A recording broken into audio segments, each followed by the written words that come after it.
Bonjour, c'est Benjamin de MoneyOne et j'ai décidé de vous parler aujourd'hui de la SCPI LF Grand Paris Patrimoine.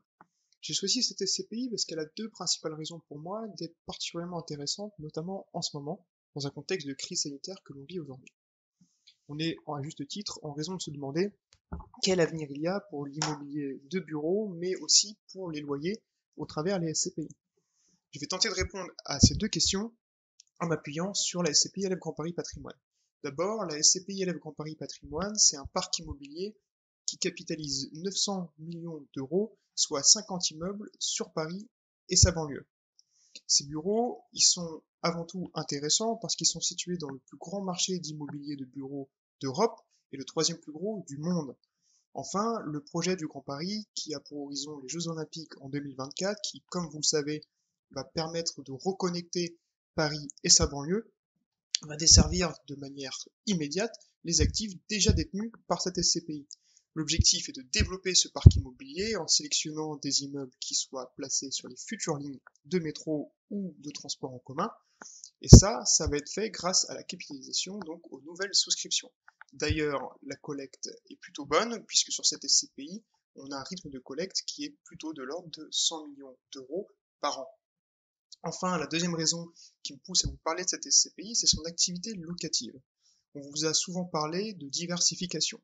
Diversification à tous les étages. En l'occurrence, l'étage qui nous intéresse aujourd'hui, c'est les locataires.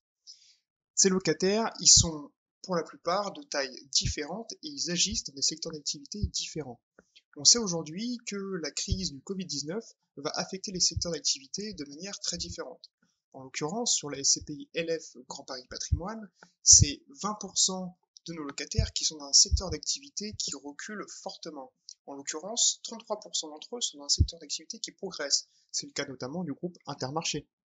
Parmi les autres locataires, on a des secteurs d'activité qui progressent très faiblement ou qui reculent très faiblement. C'est le cas pour la plupart de grosses banques comme le Crédit Mutuel Nord-Europe ou d'assureurs comme la Matmut.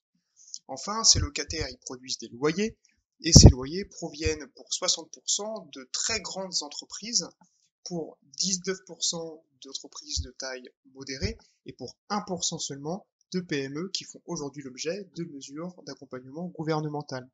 Là encore, on constate que la diversification des secteurs d'activité de nos locataires et de leur taille nous permet de diluer le risque et de diluer l'exposition à des facteurs de crise sanitaire, voire même peut-être économique. En ce qui concerne cette SCPI, je rappelle que le prix de souscription est de 310 euros, un prix qui se situe parfaitement entre la valeur de réalisation et la valeur de reconstitution. C'est donc un prix très raisonnable et à la valeur du marché pour un immobilier de qualité sur Paris. Enfin, la SCPI est disponible en démembrement, en assurance vie ou en pleine propriété. N'hésitez pas à consulter le détail du patrimoine immobilier et la localisation des biens sur www.moneyone.fr. Posez également vos questions dans les commentaires ou appelez-nous au 01 44 56 11 11. Très bonne journée, à bientôt.